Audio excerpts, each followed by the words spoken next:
मैं चाहूँगा कि जो रिवॉल्यूशनरी बहुजन यहाँ पर जुड़े हुए हैं, वो थोड़ा-सा बताइए हमें कि किस प्रकार के मिथ्या आरोप लगाए जाते हैं इस टॉपिक के ऊपर और गलत जानकारी फैलाई जा रही है। जी। नमो बुद्धाय, जय भीम सभी को। आप सबका स्वागत है हमारी लाइव में। आज जैसे कि अभी Buddha the way of living Kunal भाई ने बताया कि हम किस टॉपिक पे चर्चा करने वाले हैं। तो कुछ विक्षिप्त मनस्थिति के लोग हैं जो ऐसे क्लेम्स करते हैं और एलिगेशंस लगाते हैं कि तथागत बुद्ध का जन्म अननेचुरल तरीके से हुआ है, अर्थात पार्श्व पाक से, और उसमें संस्कृत जो लिटरेचर है बुद्ध चरितम, इसका हवाला देते हैं।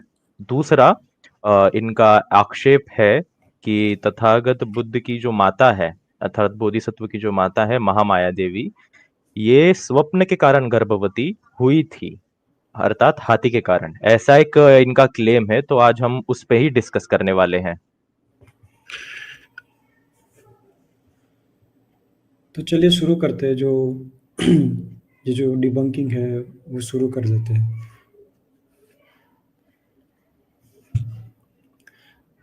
तो सबसे पहले हम जानेंगे कि भगवान बुद्ध का जन्म कैसे हुआ, या फिर और प्रिसाइज लैंग्वेज में बोले तो बोधिसत्व का जो अंतिम जन्म था वो कैसे हुआ था, वो उसके बारे में जानेंगे। जी। ये पार्ट में हम लोग मोस्टली लिटरेचर कवर करेंगे और इसमें स्कल्पचर्स में म्यूजियम का क्या मत है वो दिखाएंगे। और जो प्योर स्कल्पचर्स ओरिएंटेड जो पार्ट होगा वो कल होगा, लेकिन लिटरेचर सबसे मेन है यहाँ पे। जी जी। बिल्कुल। ये तो यहाँ पर ये जैसे कि फोटो में दिखाई दे रहा है आपको कि माता महामाया सो रहे हैं और उनका जो स्वप्न था, हाथी का स्वप्न उनको आया था और वही स्वप्न उन्होंने बाकी लोगों को सुनाया था। फिर भविष्यवाणी हुई थी कि कोई महान पुरुष जन्म लेने वाला है, तो वही वो स्वप्न दिखाई दे रहा है। अब मिथ्या आरोप क्या है? तो मिथ्या आरोप ये है कि वो लोग ये बताते हैं कि माता महामाया को स्वप्न नहीं आया था, लेकिन हाथी के कारण ही बोधिसत्व का जन्म हुआ। ये उनका क्लेम है। और ये मिथ्या आरोप कौन लगा सकता है? ये कोई मूर्ख होता है वही ये सब मिथ्या आरोप लगा सकते हैं, या फिर जो झूठ बोलना चाहता है, झूठ बोलकर कुछ भी बातें मतलब लोगों को सुना देना चाहता है, बता देना चाहता है, तो उसके कारण ये सब बातें फैल जाती है। तो दो लोग ही ये कार्य कर सकते हैं, मूर्ख और धूर्त, या फिर दोनों पर्सनालिटी एक ही व्यक्ति के अंदर भी मिल सकती है। तो क्योंकि स्वप्न के कारण जन्म कैसे हो सकता है, ये नॉर्मल बात है कि स्वप्न देखकर किसी को जन्म हो सकता है क्या, और वो भी मनुष्य की बात हो रही है, तो जन्म नहीं हो सकता। सिंपल सी बात है। लेकिन क्या है कि इस तरीके से बार बार बोलकर बताया जा रहा है कि लोगों को ये सच लगने लगे। तो पहले सबसे पहले तो हम जानेंगे कि ये जो स्कल्पचर हमको दिखाई देते हैं, जो मूर्तियाँ दिखाई देती है, तो वो म्यूज़ियम में जो रखी हुई है, तो म्यूज़ियम की number plate sorry number plate नहीं, लेकिन नेम प्लेट क्या रहती है, वो देखेंगे। तो जो सबसे पहले हमें दिखाई दे रही है जो, वो सेकंड और थर्ड सीई की है, वो ब्रिटिश म्यूज़ियम में रखी हुई है। तो वहाँ पर ये पाकिस्तान का जो एरिया था गांधार, वहाँ से ये मिली थी। तो वहाँ पर भी ड्रीम ऑफ महामाया ऐसा लिखा हुआ है। और दूसरा जो है वो इंडिया से ही है, अपने कलकत्ता म्यूज़ियम में ये रखा हुआ है। तो वहाँ पर भी ड्रीम ऑफ माया ऐसा लिखा हुआ है, जो बरहुत स्तूप से मिला हुआ था। तो 100 बीसी का ये है। अब हम देखेंगे कि इन लोगों की वेबसाइट पे क्या लिखा हुआ है। तो जो ये ब्रिटिश म्यूज़ियम में रखा हुआ है स्कल्पचर, वहाँ पर भी आप देख पा रहे हो, तो वहाँ पर भी लिखा है कि द ड्रीम ऑफ महामाया, इस तरीके से लिखा हुआ है। और सेकंड सेंचुरी सीई इस तरीके से लिखा हुआ है, मर्दान पेशावर। और उसके बाजू में जो दूसरा है, जो म्यूज़ियम है अपने कलकत्ता का, वहाँ पर भी जब हम डिस्क्रिप्शन देखते हैं उनकी वेबसाइट पर, तो वहाँ पर भी हमें क्या देखने को मिलता है कि stupa drum drum panel showing the dream of Maya, Maya lies on her left side. तो वहाँ पर भी हमें देखने को मिलता है कि ड्रीम ऑफ माया, यानी कि महामाया देवी जो थे, उनका स्वप्न है ये। उस तरीके से वहाँ पर भी डिस्क्रिप्शन में दिखाया गया है। तो जो म्यूज़ियम है आर्कियोलॉजी द्वारा, पुरातत्व विभाग द्वारा जो रखा गया है सब कुछ, उनकी इंफॉर्मेशन में भी देखें तो वहाँ पर भी ड्रीम ही लिखा गया है। वहाँ पर भी ये रियलिटी में ऐसा हुआ था, इस तरीके से नहीं बताया गया है। अब आगे बढ़ते हैं। अब देखते हैं कि ये जो हाथी का स्वप्न आया था, ये बातें कहाँ से आ रही है? क्या ऐसा कोई अपना जो थेरवाद त्रिपिटक है, तो त्रिपिटक के अंदर कोई सूत्र आता है जहाँ पर भगवान बुद्ध बता रहे हो या कोई भिक्षु बता रहा हो कि इस तरीके से स्वप्न आया था और जन्म हुआ था, तो इस तरीके का कोई सूत्र मिलता है क्या? उस बारे में जानते हैं। तो हमने देखा तो वहाँ पर भी कोई भी ऐसा सूत्र नहीं मिलता है जहाँ पर ऐसा उल्लेख हो कि महामाया देवी को हाथी का स्वप्न आया था, ऐसा कोई भी उल्लेख नहीं मिलता है।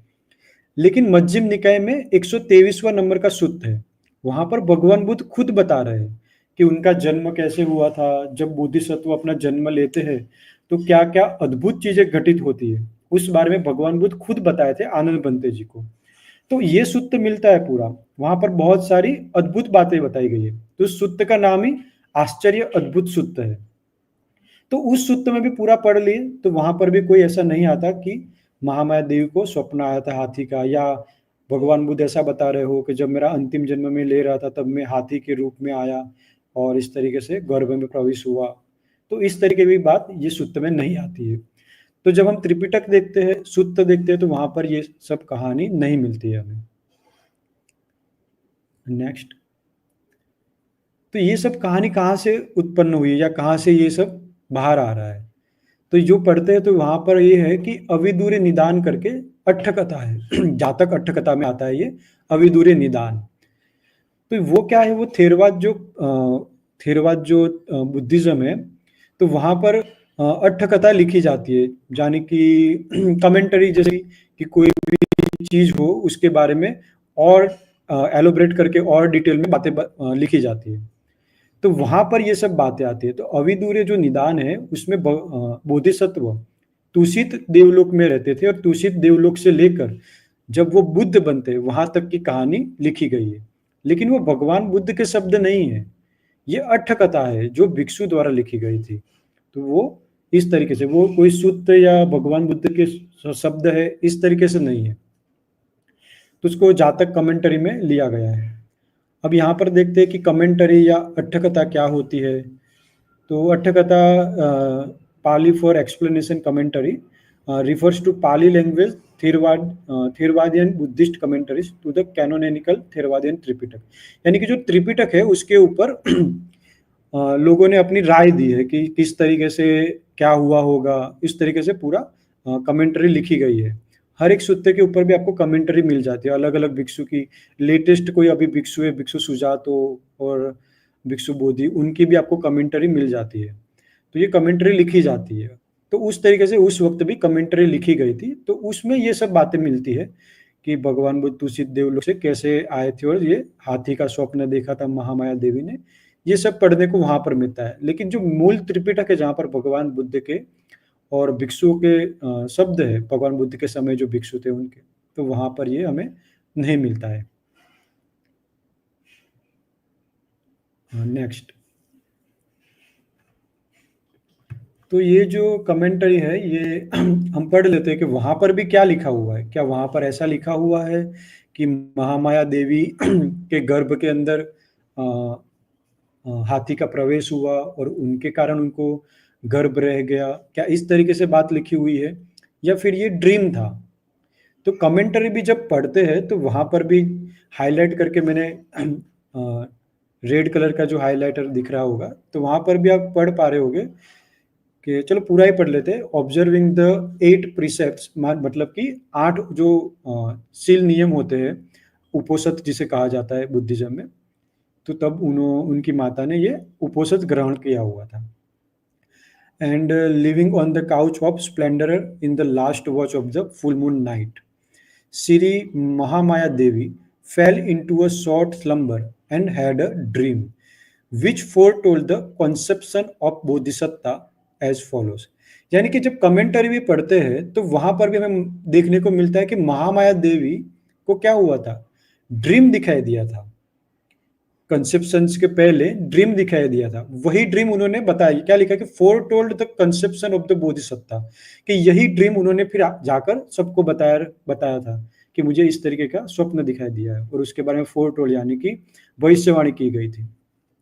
तो जब कमेंटरी भी पढ़ते तो वहां पर भी प्रॉपर लिखा हुआ है कि ये स्वप्न था, ये कोई हकीकत नहीं थी कि कोई क्या बोलते हैं, कोई देवता हाथी बनकर आया और गर्भ में प्रवेश हो गया। ये कोई सही मतलब कि रियलिटी नहीं थी। ये एक ड्रीम मात्र था, स्वप्न मात्र था। तो जब हम देखते हैं कि म्यूज़ियम में जो मूर्तियाँ रखी गई है, वहाँ पर भी ड्रीम लिखा हुआ है। जहाँ पर ये बात आई है कमेंटरी में, वहाँ पर भी ड्रीम ही लिखा गया है। वहाँ पर भी इसको रियलिटी के तौर पर नहीं लिया गया है। अब आगे बढ़ते हैं। तो यहाँ पर जो पढ़ते तो यहाँ पर क्या लिखे, at that moment in her dream she so a pure white elephant grazing around the golden mountain, which was not far from the silver mountain, where there was the golden mansion, inside which she slept. Then the white elephant descended from the golden mountain, ascended the silver mountain, and entered the golden mansion. The white elephant then walked around the queen's clockwise and effected entry into her womb from the right side by breaking it open. तो यहाँ पर भी ये सब बातें जो बताई गई है कि हाँ ऐसा हुआ था कि एलिफेंट इस तरीके से कोई गोल्डन माउंटेन था उसके ऊपर गया, फिर सिल्वर माउंटेन था वहाँ पर गया, फिर जो गोल्डन मैंशन मतलब कि जहाँ पर वो रहते थे, महामाया देवी सो रहे थे वहाँ पर गया। तो वहाँ पर आगे सबसे पहले क्या लिखा है कि at that moment in her dream, मतलब कि ये स्वप्न में हो रहा है, ये कोई सच बात थोड़ी ना हो रही है। ये कोई रियलिटी की बात नहीं हो रही है, ये स्वप्न में हो रहा है। स्वप्न में तो कुछ भी देख सकते हैं कोई भी व्यक्ति। तो ये स्वप्न की बात हो रही है और स्वप्न के ऊपर से फिर वो बताते हैं कि ये मैंने ऐसे स्वप्न देखा है, ऐसा स्वप्न देखा है। तो सब लोग बताते हैं कि किस तरीके से अ, व्यक्ति का जन्म होने वाला है। आगे हम पढ़ते हैं तो वहाँ पर भी हमें देखने को मिलता है कि at the time when the queen was the dreaming bodhisatta Deva Svetaketu, मतलब कि जब बोधिसत्व देवलोक में थे, दूषित देवलोक में, जब उनका नाम था श्वेताकेतु। तो वो क्या कर रहे थे तब वहां पर देवलोक में कि was going round Nandavan garden. वहां पर दूषित जो देवलोक है वहां पर एक गार्डन है जिसका नाम है नंदवन। वहां पर वो घूम रहे थे, enjoying delightful sites and sounds. While doing so, he passed away from the abode of Devas with full comprehension and awareness. मतलब कि सती संप्रज्ञान के साथ, मतलब कि एकदम जागरूक होते हुए वहां पर से वो क्या हुए वहां पर से वो पास्ट अवे हो गए, मतलब कि वहां पर उनकी मृत्यु हो गई। At that very instant the bodhisatta was conceived in the lotus like womb of his mother with the first great resulted consciousness. फिर आगे का जो है वो अभिधम्म में पढ़ने को मिलता है बहुत, कि किस प्रकार के चित्त उत्पन्न होते हैं, फिर किस प्रकार के चित्त के साथ जन्म लेगा तो कैसा व्यक्ति उत्पन्न होगा। तो उसमें अलग अलग चित्त जो है वो बताए गए कि महाविपाक चित्त के साथ, प्रतिसंधि चित्त के साथ, सोमनस चित्त, सौगत चित्त के साथ उनका जन्म हुआ था। तो वो बताया गया। लेकिन ये सब क्या है कि at the time when the queen was dreaming, मतलब कि उनका जो वो ड्रीम हाँ देख रहे थे उस वक्त, वहां पर रियलिटी में क्या हो रहा था, बोधिसत्व क्या कर रहे थे, वहां पर घूम रहे थे और वहां पर फिर उनका मृत्यु हो गई और वो जो conceived in the lotus like womb of his mother, और वहां पर वो आ गए। तो यहाँ पर हमें देखने को मिलता है कि वो जो हाथी था वो स्वप्न में दिखाई दे रहा था, वो कोई रियलिटी नहीं थी, ना ही वो बोधिसत्व थे। तो यहाँ इस तरीके की बात है। आगे बढ़ते हैं। जी। ये जो हम पढ़ रहे हैं वो अट्ठकथा जो बुद्ध वंश से लिया गया है। बुद्ध वंश में पूरी अट्ठकथा वन बाय वन लिखी गई है एकदम प्रॉपर वे में, तो वहां से इजीली हम पढ़ पाते हैं। तो वहां से लिया गया है। हुँ। अभी तथागत के जन्म की तरफ बढ़ते हैं। तो भगवान बुद्ध का जन्म कैसे हुआ? पहली बात मैंने पिछले स्ट्रीम्स में भी बताई थी कि बुद्ध का जन्म नहीं होता है, बोधिसत्व का जन्म होता है। अच्छा, तो ये आक्षेप मिथ्या आरोप क्या किया जाता है? भगवान बुद्ध का जन्म सामान्य मनुष्य के जैसे नहीं हुआ था। पहला तो ये लोग एक रेफरेंस देते हैं बुद्ध चरित्रम में से, वो भी देखेंगे हम क्या रेफरेंस है। क्या बुद्ध चरित्रम त्रिपिटक? अब देखिए, पहली बात तो मैंने पिछले स्ट्रीम में भी बताया था, बदंत आनंद कौशल्यान जी ने उनकी किताब में कहा था कि त्रिपिटक जो है हमारा मुख्य ग्रंथ है, जिसके कारण हम बुद्धिज्म के काफी करीब तक जा सकते हैं। इतना प्रामाणिक कोई और ग्रंथ नहीं माना जा सकता। लेकिन इसका मतलब ये नहीं कि हम बुद्ध चरितम को नकार रहे हैं, लेकिन बुद्ध चरितम हम पहले ही क्लियर कर दे रहे हैं, उसको फर्स्ट सोर्स नहीं माना जा सकता, क्योंकि वो त्रिपिटक का भाग नहीं आता। लेकिन उसमें भी क्या बात है वो भी हम देखेंगे। पहले तो बुद्ध चरितम जो है ये आचार्य अश्वघोष द्वारा रचित एक पोयम है, गाथा है एक तरीके से, जिसे हम ह्योन-सांग फाहियान और इत्सिंग की भारत यात्रा विवरण देखते हैं तो उसमें भी हमें ये बात पता चलती है कि बुद्ध चरितम को गाया जाता था लोगों के द्वारा, है कि नहीं? तो पोयम्स में जो है यदि हम ग्रामर देखते हैं तो हाइपरबोल्स रहते हैं, अतिशयोक्ति रहती है ताकि उसकी दिव्यता बनाए रखे। लेकिन बुद्ध चरितम और सौंदर्य नंदन जो उन्हीं का ग्रंथ है आचार्य अश्वघोष का, जब हम वो पढ़ते हैं तो उसमें उन्होंने ये बात लिखी है कि जो कविता है, जो गाथाएं हैं, उसे श्रोताओं के लिए एक काफी ज्यादा इंटरेस्टिंग बनाने के लिए, रचनात्मक बनाने के लिए मैंने इसमें अनेक प्रकार के जो हैं हाइपरबोल्स, एक तरीके से मैं अगर आपको सामान्य भाषा में बोलूँ तो इसका यूज़ किया हुआ है, जिसे हम अतिशयोक्ति भी कहते हैं। लेकिन इसमें से ग्रहण करने योग्य जो चीज़ है वो है तथागत बुद्ध का दिया गया शांति का संदेश। अच्छा, बात है। ये एक संस्कृत महाकाव्य है, on the life of Gautama Buddha by अश्वघोषा ऑफ साकेता, यानी आज के समय का जो अयोध्या है वो। और ऐसा माना जाता है कि ये 2nd सेंचुरी सीई में अर्थात कुषाण काल में लिखी गई थी। ठीक। अब Buddha charitam is an epic poem in the Sanskrit mahakavya. काव्य को सत्य नहीं माना जाता, जैसे कि मैंने आपको बताया, क्योंकि उसमें काफी सारी अतिशयोक्ति चीजें रहती हैं। काव्य को सामान्य जन के लिए रोचक बनाने के लिए उसमें कवि अपनी इमेजिनेशन ऐड करता है। काव्य को सत्य मानने वाले मूर्ख हैं। अब इन ये लोग ने क्या किया है, पहली बात तो धम्म पे आक्षेप करना है तो इन्हें वो भी ढंग से करने नहीं आ रहा। ये लोग उस बात पे आक्षेप कर रहे हैं जहां पे बोधिसत्व का जन्म हो रहा है, उन्हें संबोधि प्राप्त भी नहीं हुई है। ये उस चीज पे आक्षेप कर रहे हैं। जब हम किसी की शिक्षाओं पर आक्षेप नहीं कर सकते तो उसे पर्सनल अटैक करने लग जाते हैं एक तरीके से, जैसे इन विक्षिप्त मनस्थितियों के लोगों ने तथागत के जन्म पे किया। ये पर्सनल अटैक होता है जी। अब ये बात आती है जो धूर्त लोग लेकिन तो अपने सब्सक्राइबर के साथ भी धूर्तता करते हैं, उन्होंने उनके सब्सक्राइबर के साथ भी धूर्तता करी है। अब कैसे, चले वो भी देखते हैं, शब्द का अर्थ गलत बताकर। अब देखिए, जैसे हमने बताया कि ये संस्कृत काव्य है, संस्कृत महाकाव्य गाथा है, आचार्य अश्वघोष द्वारा रचित है। इसमें मिथ्या आजीविक पर जीवन व्यतीत करने वाले लालची लोग हैं ऐसे।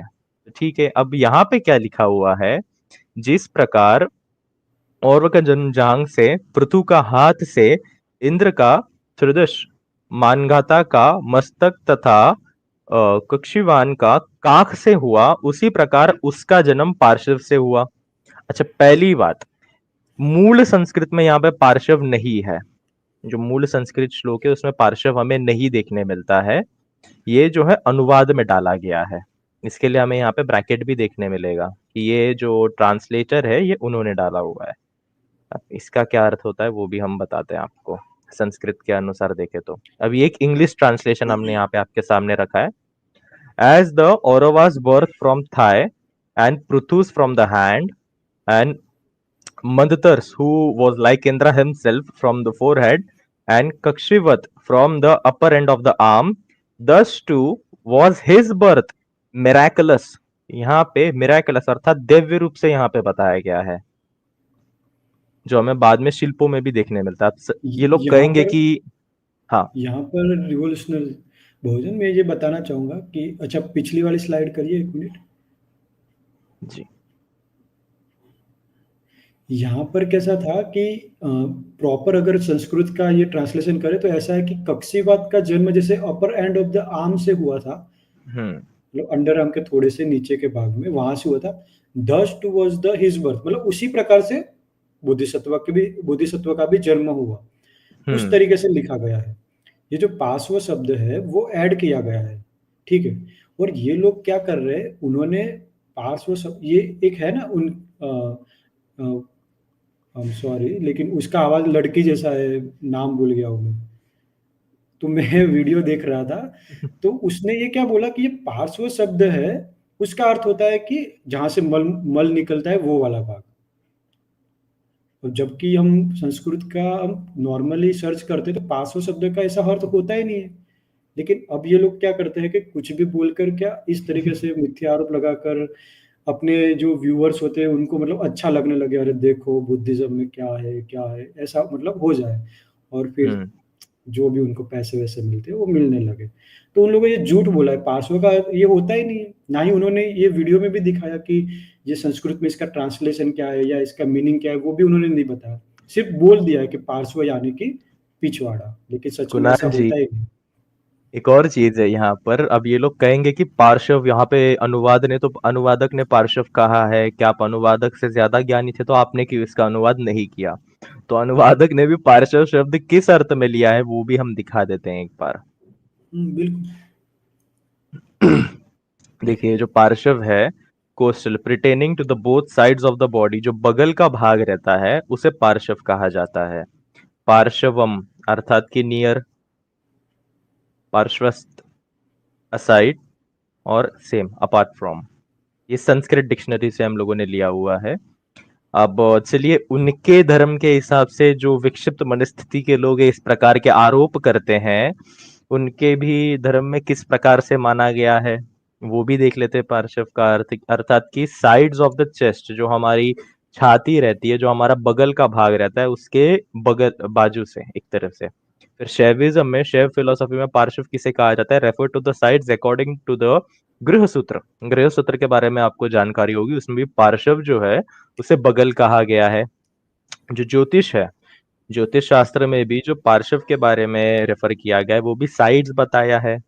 वास्तुशास्त्र, जो कि शिल्प शास्त्र, वास्तुशास्त्र, ये सब आर्ट और आर्किटेक्चर के जो है ग्रंथ आते हैं एंशियंट इंडियन नॉलेज सिस्टम्स के अनुसार। तो इसमें भी जो है पार्श्व को refers to the side according to the meaning. Basically यहाँ पे बहुत सरलता से ये अर्थ पता चल जाते हैं कि लेकिन जिसे झूठ बोलना है, धूर्तता करनी है, वो अपने लोगों को झूठ दिखाकर ही लूटेगा। वो तो गाली देकर भी पैसे लेता है लोगों के पास से, गाली दे देकर, 2 पैसे 2 पैसे करके। अच्छा, हाँ, ये जो लेफ्ट हैंड साइड का आप स्कल्पचर देख रहे हैं, ये पाला पीरियड का है। जैसे कि मैंने आपको पिछली बार बताया था कि आइकॉनिज्म और एनाइकॉनिज्म, ये 2 प्रकार की जो है धारणाएं हैं बुद्धिस्ट आर्ट में, बुद्धिस्ट आर्ट हिस्ट्री में। तो ये जो स्कल्पचर्स आते हैं ये आइकॉनिज्म में आते हैं।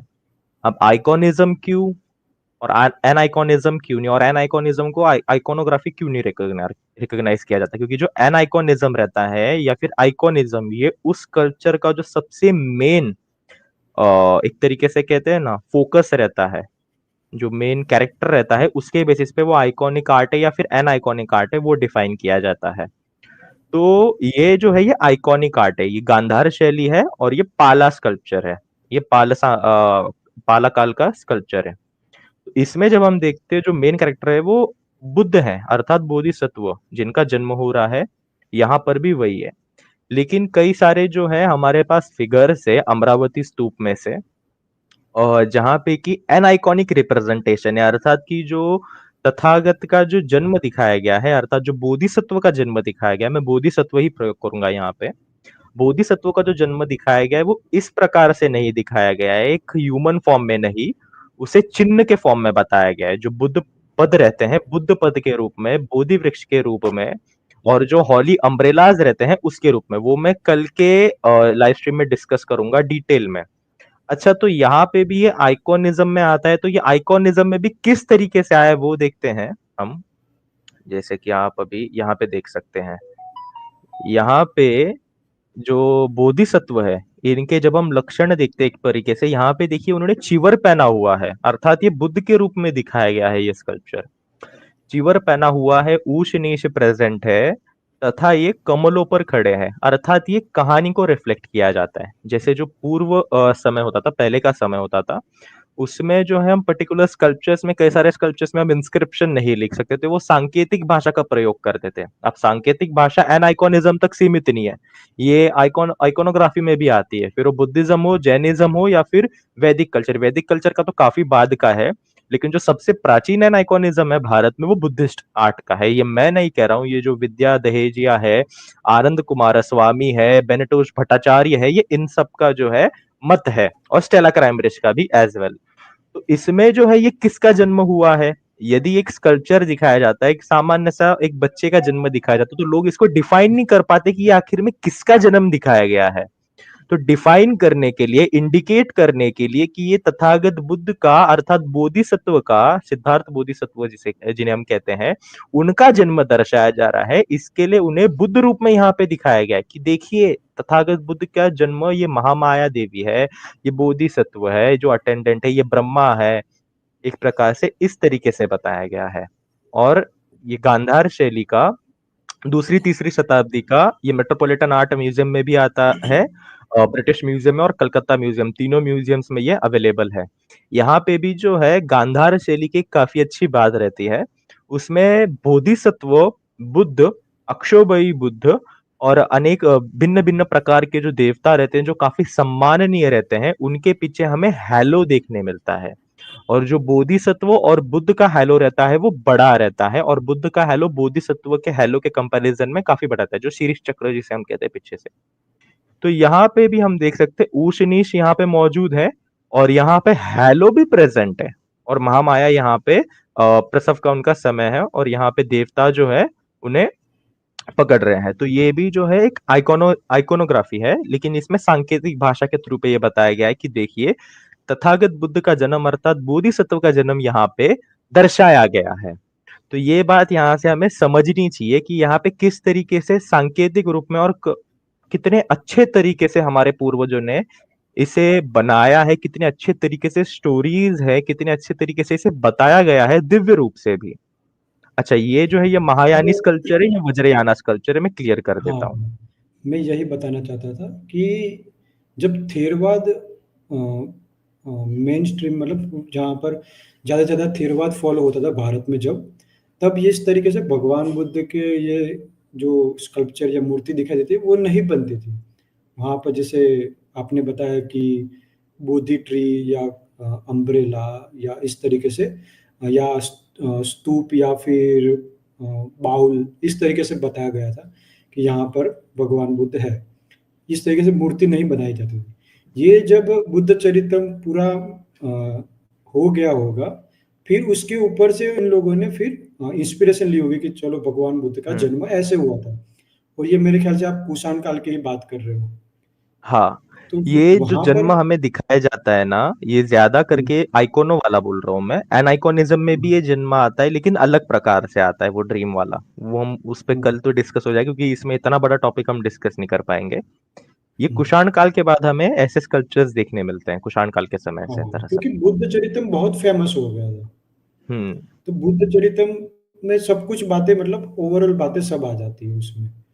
तो वो पोएम है तो उसमें क्या है कि इस प्रकार से लिखा गया है कि भगवान बुद्ध का जन्म पास हो यानी कि राइट साइड से किसी भी साइड से, लेकिन यहाँ पर राइट साइड से ही लिखा गया क्योंकि राइट साइड में ही वो उन्होंने ड्रीम देखा था कि राइट साइड से एलिफेंट जा रहा है, ऐसा ड्रीम आया था। हम्म। तो यहाँ पर राइट साइड से सारी मूर्ति में देखने को मिलता है हमें कि राइट साइड से भगवा बोधिसत्व है वो बाहर है। लेकिन ये क्या है कि ये कुषाण काल जब महायान एकदम फल फूल चुका था उस समय की बात है। हम्म। जब हम थेरवाद त्रिपिटक में देखते हैं तो ये सब देखने को ही नहीं मिलता। अभी हम आगे देखेंगे कि त्रिपिटक में भगवान बुद्ध खुद बता रहे हैं कि मेरा जन्म कैसे हुआ। तो वो जी। ऐसे नहीं बता रहे कि मेरा जन्म बगल से हुआ था। वो नॉर्मल जन्म की हम्म। बात कर रहे हैं।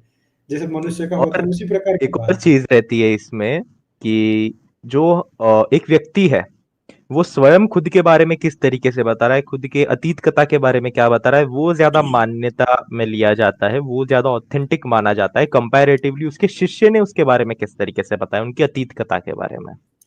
जी, बिल्कुल।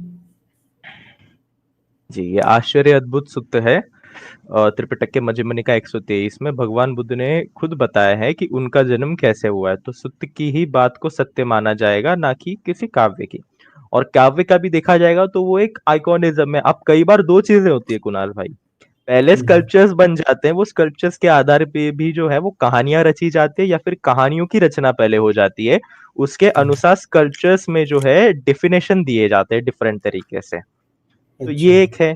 हाँ, लेकिन जो हम थेरवादी स्कल्पचर्स देखते जो स्थिरवादियों ने बनाए थे, जो सातवाहन काल का शुरुआती भाग था, हुँ। उसमें जो हमें अमरावती स्तूप देखता है, अमरावती स्तूप में हमें जो है तथागत बुद्ध के पद देखने मिलते हैं जन्म के समय में। वहां पे काख वगैरह ऐसी कोई भी चीज हमें देखने नहीं मिलती है। नहीं मिलता, वहां पे उनका हाँ। फर्स्ट बाथ भी दिखाया गया है। ये सब कल कल या संडे को होने वाला है लाइव? ये कल कल इमीडिएटली कल कल। कर लेंगे इसे। Okay, okay. हम्म। ये आप रेफरेंस ले लीजिएगा। जी, यहाँ पे देख सकते हैं। Mindful and aware, the being intent on awakening passed away from the host of joyful gods, was conceived in his mother's womb. और यहाँ पे पाली सूत्र में भी क्या लिखा है, माता कुचिम अर्थात माता की कुक्षी से, वॉम्ब से उनका जन्म हुआ है, ये बताया गया है यहाँ पे भी। कुक्षी अर्थात पेट का गुह, यहाँ पे हम लोगों ने दूसरा भी अर्थ देख सकते हैं। कोक अर्थात कुक्षी, गर्भ या फिर कोख में आगत, गर्भस्थ। कुक्षीज अर्थात की पुत्र, कुक्षी अर्थात की कुक्षीगत, इसका अर्थ है। मीनिंग ऑफ कुक्षी इन पाली, कुछ इन पाली ग्रोसरी बुद्ध शासना, बेली या फिर वॉम्ब, इंटीरियर भाग। यहाँ पे त्रिपिटक में इस प्रकार से बताया गया है, नेचुरल जन्म दिखाया गया है, ना कि कोई दैवी रूप से दिखाया गया है। ये त्रिपिटक में आश्चर्य अद्भुत सूत्र जो है आप वो पढ़ सकते हैं मजिम्मा निकाय का। यहाँ पे देख सकते हैं काव्य चित्वा माता कुचिम ओकमित, यहाँ पे मजिम्मा निकाय का हम हिंदी अनुवाद भी देख सकते हैं। रिवोल्यूशनरी, यहाँ पर देखिए, यहाँ पर देखो क्या लिखा है कि यहाँ पर आनंद बंते जी भगवान बुद्ध के सामने और सारा संघ बैठा हुआ था। मैं थोड़ा सूत्र के बारे में बता दूं कि क्योंकि हम आधा सूत्र ही देख रहे हैं, तो पहला बता देता हूँ कि भगवान बुद्ध बैठे हुए थे, आनंद बंते जी बता रहे थे कि मैंने भगवान बुद्ध से ये सुना हुआ है, और भगवान बुद्ध भी वहां पर थे। तो वहां पर आनंद बंते जी कह रहे हैं कि I have learn this in the presence of the Buddha, mindful and aware, यानी कि सत्य और संप्रज्ञा के साथ। The being intent on awakening, मतलब कि बोधिसत्व, कि जो अवेकनिंग मतलब होने वाले हैं, जिसको इनलाइटमेंट होने वाला है, वैसा being passed away from the host of joyful gods, मतलब कि जहां पर तुषित देवलोक था वहां से वो पास्ड अवे, मतलब कि मृत्यु को प्राप्त होते हैं, या फिर पाली लैंग्वेज बोले तो च्युत होते हैं। तो वहां पर से फिर वो कहाँ जाते हैं, was conceived in his mother's womb, वहां पर से वो पास्ट अवे होकर अपने माता के गर्भ में फिर कंसीव्ड हो जाते हैं। माता कुचिम यानी कि माता का गर्भ, और ओकम मंतिम यानी कि कंसीव्ड होना। अब इसका हम हिंदी ट्रांसलेशन भी देख लेते, तो वहां पर भी क्या कह रहे हैं कि जिस समय बोधिसत्व तुषित लोक से च्युत हो माता के गर्भ में प्रविष्ट होते हैं। अब यहाँ पर भी प्रविष्ट होते, वहां पर भगवान बुद्ध ऐसा नहीं कहते कि मैं एलिफेंट बन गया फिर मैं अपने माता के गर्भ में प्रविष्ट हुआ, ऐसी बात ही नहीं है पूरे सूत्र में कहीं पर भी। नॉर्मल जो रिबर्थ होता है उसी तरीके की बात हो रही है। नेक्स्ट स्लाइड लीजिए जी।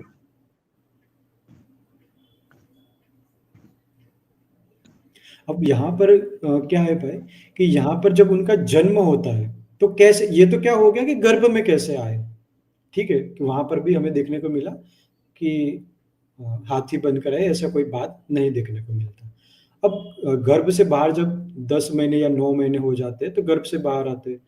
तो when the being intent on awakening emerges from his mother's womb before he reaches the ground, four gods receives him, मतलब कि जो चातुर महाराजिक देवता होते हैं वो उनको रिसीव करते हैं, and place him before his mother saying rejoice O queen, an illustrious son is born to you।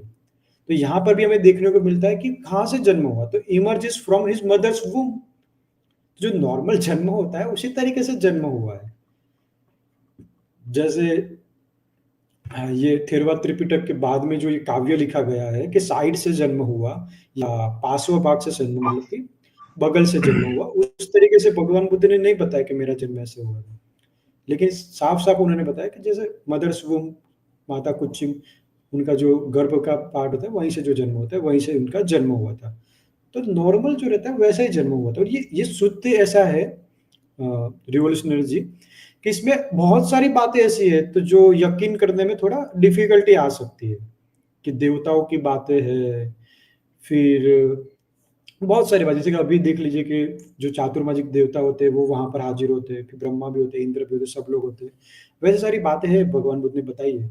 लेकिन ये ऐसी बात नहीं बताई कि साइड से मेरा जन्म हुआ है, वैसा कहीं पर भी शुद्ध में देखने को नहीं मिलता है। जो नॉर्मल बर्थ रहता है गर्भ में से, वैसे उसी तरीके से उनका जन्म हुआ था।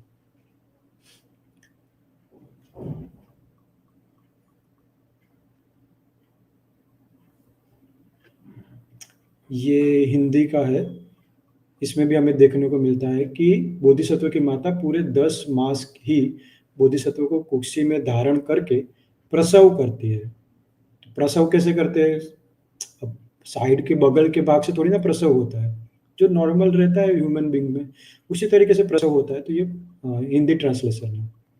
और यहाँ पर हमें देखने को मिलता है कि जब बोधिसत्व की माता की कुक्षी से निकलता है, तो पहले उसे देवता ग्रहण करते हैं, कुक्षी यानी कि गर्भ से। जब वो गर्भ से निकलते तो पहले उनको देवता ग्रहण करते, फिर मनुष्य ग्रहण करते। तो इस तरीके की बातें हैं। तो जब हम मूल थेरवा त्रिपिटक देखते हैं या थेरवा त्रिपिटक की अट्ठकथा भी देखते हैं, तो वहाँ पर भी ये सब बातें देखने को नहीं मिलती कि साइड से जन्म हुआ था। ये सब बातें महायान जब फल-फूल चुका था और ये काव्य जब लिखा गया कुषाण काल में, तो वहाँ पर ये सब देखने को मिलता है। तो उस तरीके के फिर शिल्प हमें भी देखने को मिलते हैं। अब ये इसके पहले के शिल्प ऐसे देखने को नहीं मिलेंगे। वो कल रिवॉल्यूशनरी बहुजन है, वो स्ट्रीम करेंगे, तो उसमें हम देखेंगे कि उसके पहले के जो शिल्प हैं, उसमें इस तरीके की बातें देखने को नहीं मिलेगी। अच्छा, आप कुछ कहना चाहोगे इस बारे में? जी, मेरा रोल जो है मेनली वो कल ही प्ले होने वाला है। अच्छा। तो यहाँ पर देखिए, तो यहाँ पर भी हमें बुद्ध वंश का जो अट्ठकथा है, उसमें भी हम देख लेते हैं कि अट्ठकथा में किस तरीके से जन्म हुआ था। पहले हमने अट्ठकथा में क्या देखा कि गर्भधारण कैसे हुआ था। तो वहाँ पर भी हमें देखने को मिला कि एलिफेंट एक तरीके से ड्रीम में आया था। वो बोधिसत्व नहीं थे। अब हम देखेंगे कि अट्ठकथा में भी किस प्रकार से लिखा गया है कि महामाया देवी ने किस प्रकार से जन्म दिया था बोधिसत्व को। तो वहाँ पर भी देखते हैं, तो So the Bodhisattva magnificently adorned with major and minor physical marks, मतलब कि जो 32 महापुरुष लक्षण थे और माइनर जो अनुलक्षण थे, उसके साथ उनका जन्म हुआ। Was delivered clean and pure from the stupa like lotus womb of Mahamaya Devi on Friday, the full moon of वैशाख, यानी कि जो वैशाख पूर्णिमा जिसे हम बुद्ध पूर्णिमा भी कहते हैं, उसी दिन उनका जन्म भी हुआ था। तो वो कैसा जन्म हुआ था? From the stupa like lotus womb, मतलब स्तूप जैसा एक कमल की भांति जैसा कोमल होता है, उस तरीके का वूम में से उनका, मतलब कि गर्भ में से उनका जन्म हुआ महामाया देवी के। तो यहाँ पर भी हमें देखने को मिलता है कि गर्भ में से ही जन्म हुआ है, साइड में से जन्म हुआ है, ऐसा अट्ठकथा में भी देखने को नहीं मिलता है। तो ये इस तरीके की बातें हैं।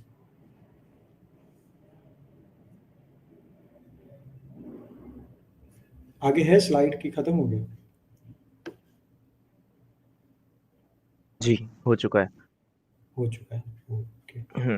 अच्छा, आज की स्ट्रीम का एक मैं समराइज कर देता हूँ। जैसे आज हमने लिटरेचर का पार्ट देखा कि किस में क्या बात है। ये मैं ललित विस्तार भी ओपन कर देता हूँ, तो एक आसानी रहेगी।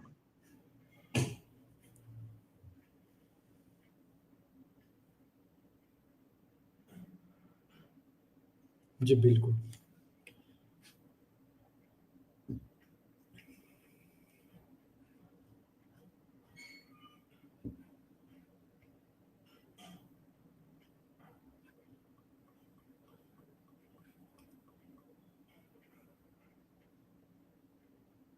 जी, मैं शेयर कर देता हूँ उसे।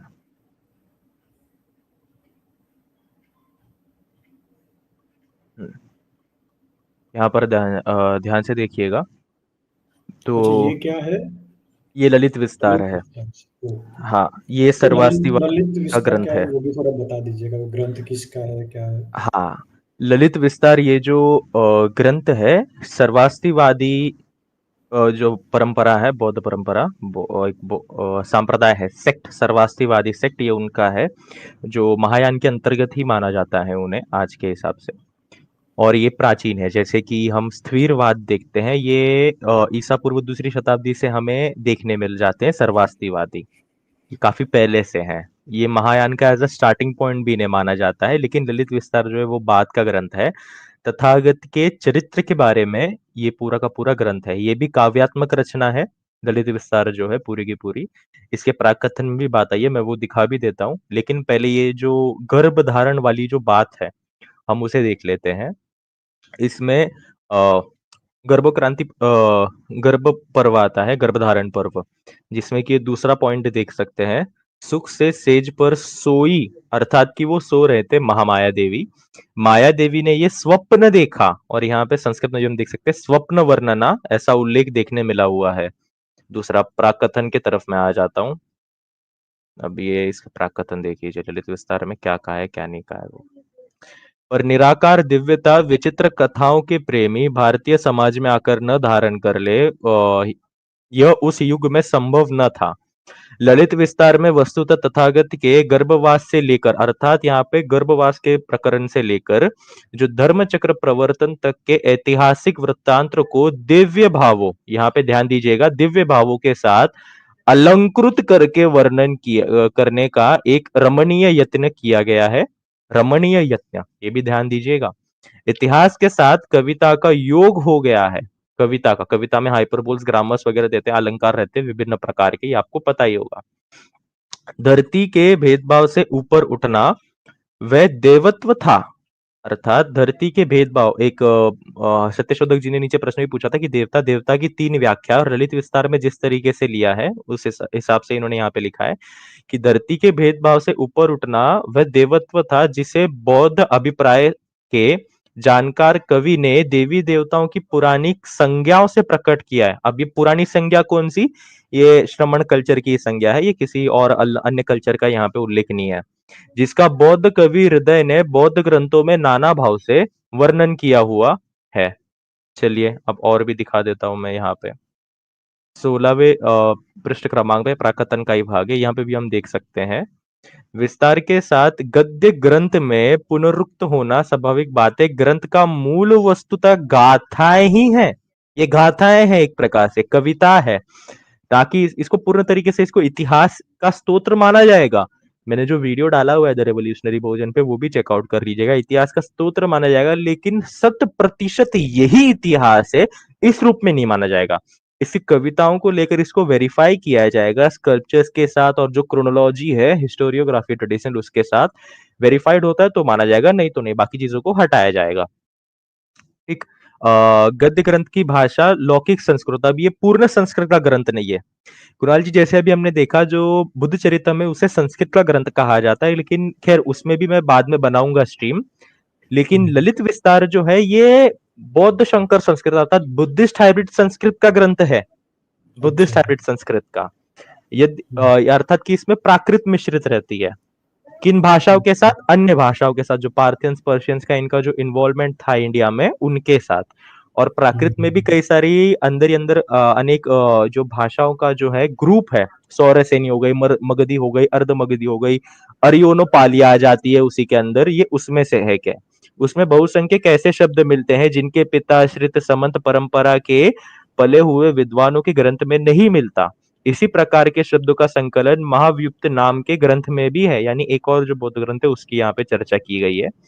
इस प्रकार से शब्द तथागत तथा उनके अनुयायियों के प्रवचन के आधार पर संकलित किए गए थे, जो मूल रूप में उस भाषा में थे जिसे तथागत तथा उनके अनुयायी मध्य देश में चारिका करते हुए बोला करते थे। ठीक। पद्य ग्रंथ की भाषा पर संस्कृत का प्रभाव होते हुए भी वह लौकिक संस्कृत नहीं है, वह वस्तुतः तथागत तथा उनके अनुयायियों के द्वारा बोली चाली जाने वाली भाषा का ऐसा संस्कृत रूप है जिसमें केवल संस्कृत लक्षण के आधार पर ही नहीं, प्रयुक्त प्राकृत लक्षण, जैसे मैंने कहा कि यहाँ पे प्राकृत मिश्रित रहती है, प्राकृत लक्षण के आधार पर शब्द रूपावली तथा धातु रूपावली का विस्तार कर डाला गया है। इसका फल यह हुआ है कि जो कुछ लौकिक संस्कृत में है वह तो यहाँ पाया ही जाता है, पर प्राकृत में अर्थात पाली तथा अन्य विविध माध्यम भारती के रूपों में जो कुछ पाया जाता है उसका भी विकृत रूप एक अंश में दृष्टिपथ में आता है। इस दृष्टि में ललित विस्तार की भाषा में शब्द समूह तथा व्याकरण दृष्टि से संस्कृत लक्षण ही नहीं प्रयुक्त प्राकृत लक्षण भी पाए जाते हैं। ललित विस्तार बुद्धिस्ट हाइब्रिड संस्कृत का ग्रंथ रह के भी काफी बाद की रचना रहकर भी जो है इसमें साफ साफ लिखा हुआ है कि ये स्वप्न वर्णना है। जो गर्भधारण वाले पर्व से लेके धर्म चक्र प्रवर्तन का जो पर्व है उसे जो है काव्यात्मक ढंग अर्थात गाथाओं के रूप में रचा गया है, ताकि श्रोताओं को, पाठकों को ये काफी ज्यादा पढ़ने के लिए इंटरेस्टिंग लगे। लेकिन इसके पहले की जो रचना है बुद्ध चरितम, उसमें भी जो हम देखते हैं महायान, वो महायान का आता है महासंघिका स्कूल के अंडर में, उसमें भी जो है इन नियमों को अच्छे तरीके से ध्यान में रखा गया है कि ये स्वप्न है, स्वप्न के आधार पर ही वो बात बोली गई है। और जो तथागत का जन्म दिखाया गया है वो एक दिव्य रूप से दिखाया गया है, जहाँ पे हम देखते हैं। और उससे भी प्राचीन जो है त्रिपिटक, त्रिपिटक को लिंग्विस्टिकली 6th सेंचुरी बीसीई से लेके 5th century C, 4th century C तक माना जाता है। लेकिन जो पांडुलिपियां हमें मिलती है वो 4th शताब्दी ईसा पूर्व से, उनका इंस्क्रिप्शंस भी मिलते हैं, कुछ इंस्क्रिप्शंस पे उनका नाम भी है, से लेकर हमें 17वीं शताब्दी तक कंटिन्यूशन में। लेकिन सारा का सारा त्रिपिटक का जो काम है वो हमें कुषाण काल तक पूर्ण हो चुका था, ये पांडुलिपियों के और इंस्क्रिप्शन के आधार पर पता चलता है।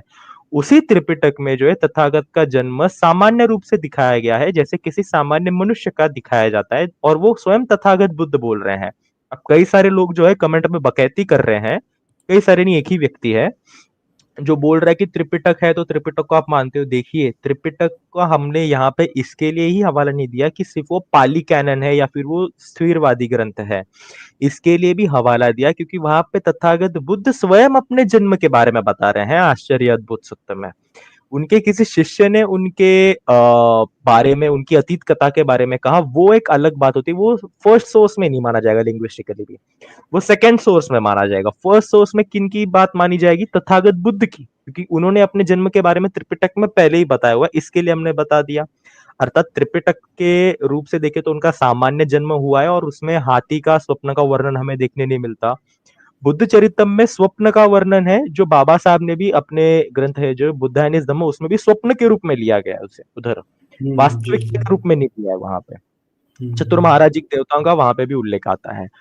फिर हुँ, उसमें जो है बुद्ध चरितम में जो पार्श्व करते हो बगल दिखाया गया, क्योंकि दिव्य रूप से दिखाया गया है। अब इसमें दो संभावना रहती है, या तो स्कल्पचर्स पहले बने गए रहेंगे और वो बाद में जो ग्रंथ है उसकी रचना की गई रहेगी स्कल्पचर्स के आधार पे, या फिर ग्रंथ पहले बने रहेंगे और उसके बेसिस पे आइकोनिज्म जो है वो किया गया रहेगा स्कल्पचर्स का। फिर इसके हुँ, बाद ललित विस्तार भी हम देखते हैं। ललित विस्तार में भी जो है वो सामान्य रूप से जन्म दिखाया गया और जो स्वप्न की बात है वो स्वप्न की है। तो बार बार जो है ये बात फैला रहा है विक्षिप्त मनस्थिति के लोग की गज से उनका जन्म हुआ या फिर गज से गर्भधारण हुआ, ये बात पूरी तरीके से मिथ्या है। जिनका चैनल चलता नहीं है, जिनको पैसा मिलता नहीं है, या फिर जिनका चैनल ही केवल ऐसी झूठी बातों पे से चलता है, वही इन बातों को फैलाते हैं। और चैनल कल नहीं मैं भाई, घर स्कल्पचर्स पे घर जाऊंगा। घर हम्म? इसी पे चलता है, वही ऐसा करता है। हाँ, उनका घर ही जिसके तो पास चैनल कोई के भरोसे काम चल रहा है। जिसके पास काम धंधा नहीं होता, तो वो क्या करेगा? अभी उसको चाहिए तो सही फॉलोअर, सब्सक्राइबर्स, पैसे, सुपर चैट्स, तो वो क्या करेगा? वो यही करेगा कि कुछ भी मन में आए वो बोलते जाओ। पासवा को उसने पिछवाड़ा बोल दिया, जबकि उनके सारे के सारे जो शैविज़्म ले लो या और भी हमने क्या-क्या बताया, वो सारे डेफ़िनेशन ले लो तो सब जगह पासवा का अर्थ तो बाजू होता है, मतलब कि साइड से होता है। लेकिन उन्होंने सीधा ही बोल दिया पासवा यानी कि पिछवाड़ा, को चेक करने भी नहीं जाएगा ना, कौन चेक करता है इतना? हम्म। तो ये सब काम है, ये यही लोग करते हैं जो नल्ले बैठे रहते हैं ना, कुछ काम धंधा नहीं है, क्या करेंगे अब? घर भर खाना-पीना, पेट तो भरना पड़ता है, तो यही सब है। वही। अभी एक एक और चीज आती है इसमें, ये लोग बार बार कहते हैं कि 7 कदम 7 कदम। देखिए, वो जो 7 कदम वाली बात है वो